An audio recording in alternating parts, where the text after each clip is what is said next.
Il est 9h45 ce lundi 10 octobre, lorsque cette patrouille de Rafale décolle de la base avancée de Mont-de-Marsan pour neutraliser 2 sites stratégiques redlandais. Dans son sillage, des Mirage 2000D, Mirage 2000-5 et F-16. Au total, c'est une vingtaine d'avions de chasse de la coalition qui s'apprêtent à mener un raid aérien complexe et ainsi poursuivre les actions coercitives contre les forces de Marco Ramus, président du Redland.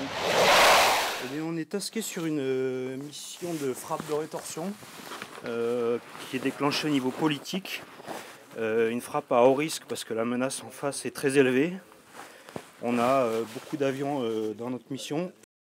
Face à eux, les Redlandais ont aligné leur groupe aéronaval, des avions de combat RR et des systèmes anti-aériens. Pour venir à bout de l'ennemi, tout en atteignant l'objectif principal, l'ensemble des protagonistes a préparé finement cette opération. Première étape, la constitution des équipes pour répartir au mieux les rôles de chacun. À la manœuvre, Keke, Mission Commander désigné pour ce raid.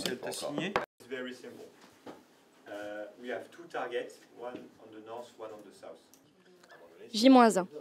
L'élaboration du game plan se met en route. Keke mène la préparation tactique en passant en revue l'objectif, la cible, les menaces et la tactique. Véritable chef d'orchestre, il anime le brainstorming.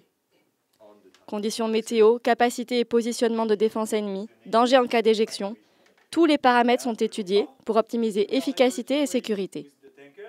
Un seul mot d'ordre, la coordination. D'un côté, les sweepers, premier rempart de chasseurs, devront balayer la zone en menant des actions de combat aérien. De l'autre, les strikers, protégés par leurs équipiers, seront chargés de délivrer les scalps sur les objectifs. Les rafales traiteront la cible nord, tandis que les Mirage 2000D se focaliseront sur la cible sud.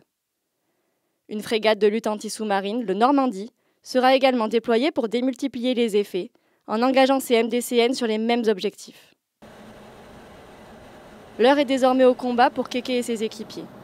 Pour un raid de cette ampleur, les équipages chasse bénéficient du soutien d'un avion ravitailleur.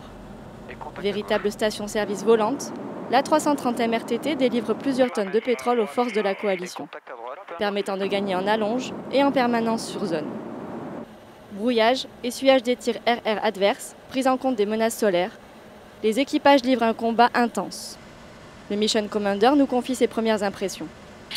Eh bien, la mission a été très compliquée. On a eu vraiment beaucoup de mal à rentrer dans la zone. La menace adverse était vraiment très élevée, d'un très bon niveau. Et on a vraiment mis beaucoup de temps à rentrer par rapport à la tactique prévue. Au bilan, c'est bien 2 centres de stockage de munitions qui ont été détruits. À un moment, on a réussi à avoir une fenêtre, une opportunité où on a réussi à bien rentrer dans le territoire ennemi.